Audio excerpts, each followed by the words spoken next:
जूता खरीदने के लिए किसी शॉप पे गया। उसे 7 नंबर का जूता खरीदना था और उसे उस शॉप पे एक जूता पसंद भी आ गया, लेकिन जैसे वो काउंटर पे पेमेंट करने के लिए गया उसे पता लगा कि वो वॉलेट तो घर पे ही भूल गया है। फिर उसने शॉपकीपर से रिक्वेस्ट किया कि आप मुझे जूते दे दो, अगले दिन आके मैं पेमेंट कर दूंगा। थोड़ा सा हेजिटेशन उस शॉपकीपर को फील हो रहा था उधार देते हुए, लेकिन फिर भी उसने जूते पैक किए और ग्राहक को दे दिए। अगले दिन वही ग्राहक वापस से उस शॉप पर आता है और कहता है कि दोनों में से एक जूता 6 नंबर का है, प्लीज आप उसे चेंज कर दो। तो ग्राहक ने माफी मांगते हुए 6 नंबर का जूता चेंज करके उसे 7 नंबर का दे दिया। उस दिन ग्राहक वॉलेट लेके आया था और उसने पेमेंट भी कर दी। अब आप ये देखिए कि दुकानदार ने कितना समझदारी से काम किया, ना उसने जूते खोए ना कस्टमर। इसे कहते हैं प्रेजेंस ऑफ माइंड। गाइस, आपको ये सुन के कैसा लगा कमेंट सेक्शन में जरूर लिखिएगा। गाइस, क्या आपको पता है कि हमारे इंडिया में नेशनल लॉ डे यानी कि राष्ट्रीय कानून दिवस कब बनाया जाता है? वो बनाया जाता है हर साल 26 नवंबर को। तो आज मैं इसकी बात क्यों कर रहा हूं? आज मैं इसकी बात इसलिए कर रहा हूं क्योंकि हमारे द्वारा बनाए गए कानूनों में कुछ कानून इतने अजीबोगरीब हैं जिसके बारे में आम जनता को पता तक नहीं है। जैसे कि दी एयरक्राफ्ट एक्ट 1934 के तहत आप बिना पुलिस की परमिशन के या बिना सरकार की परमिशन के गुब्बारे या पतंग नहीं उड़ा सकते। अगर आप ऐसा करते हैं तो यह गैर कानूनी है और इसके तहत आपको 10 लाख रुपए तक का जुर्माना या फिर जेल भी हो सकती है। गाइस, हालांकि यह नियम काफी पुराना है, अंग्रेजों के जमाने में बनाया गया था और इस नियम को खत्म करने की बात भी की जा रही है, लेकिन है तो यह अजीबोगरीब। गाइस, क्या आपको इस नियम के बारे में पता था? चैट सेक्शन में जरूर लिखिएगा। कभी कभार छोटी सी चीज को लेके घरों में पार्टनर्स या फिर पति पत्नी के बीच में झगड़ा शुरू हो जाता है।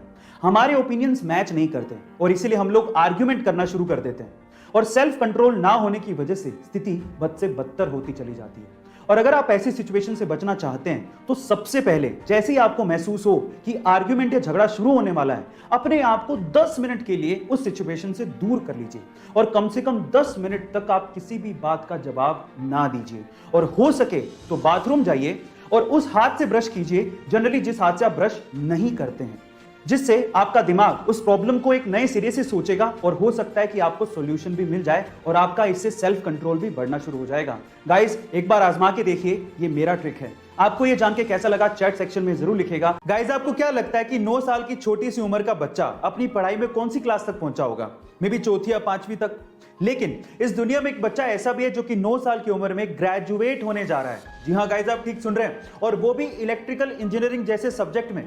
उस बच्चे ने 4 साल की उम्र में स्कूल जाना शुरू किया था और अपने 5 साल की स्कूल की पढ़ाई को उसने मात्र 12 महीने में ही खत्म कर दिया था।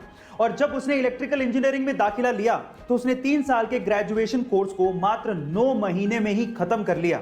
नीदरलैंड के इनहोवर यूनिवर्सिटी ऑफ टेक्नोलॉजी से वो लड़का ग्रेजुएट होकर दुनिया का सबसे यंगेस्ट ग्रेजुएट बनने जा रहा है। इसका आईक्यू लेवल 145 बताया जा रहा है और इसकी तुलना एल्बर्ट आइंस्टाइन और स्टीवन हॉकिंग से की जा रही है। इस बच्चे का नाम है लॉरेंट सिमंस। गाइस, आपको इस बच्चे के बारे में सुन के कैसा लगा चैट सेक्शन में जरूर लिखिएगा। गाइस, क्या आपको पता है कि हमारे समय का एल्बर्ट आइंस्टाइन या फिर आइजैक न्यूटन किसे कहा जाता है? चलिए मैं आपको बताता हूं। वो है एक 9 साल का बच्चा जिसका नाम है सोबरेनो आइजैक बारी। जब ये बच्चा सिर्फ 6 महीने का था तब इसने बोलना शुरू कर दिया था। जब ये 2 साल का था तब ये फिजिक्स, केमिस्ट्री और मैथमेटिक्स की प्रॉब्लम सोल्व किया करता था। और आज जब ये सिर्फ 9 साल का है तब ये दुनिया का सबसे यंगेस्ट प्रोफेसर है जो कि दुनिया की बहुत सी यूनिवर्सिटीज में फिजिक्स के लेक्चर लिया करता है। इसने खुद ने एक बुक भी लिखी है जिसका नाम है द लव। इसके नाम में आइजैक सर आइजैक न्यूटन से इंस्पायर्ड है। गाइस, आपको इस बच्चे के बारे में जान के कैसा लगा चैट सेक्शन में जरूर लिखेगा और ऐसे अमेजिंग वीडियोस के लिए शेयर, सब्सक्राइब एंड लाइक। मिलते हैं अगली वीडियो में।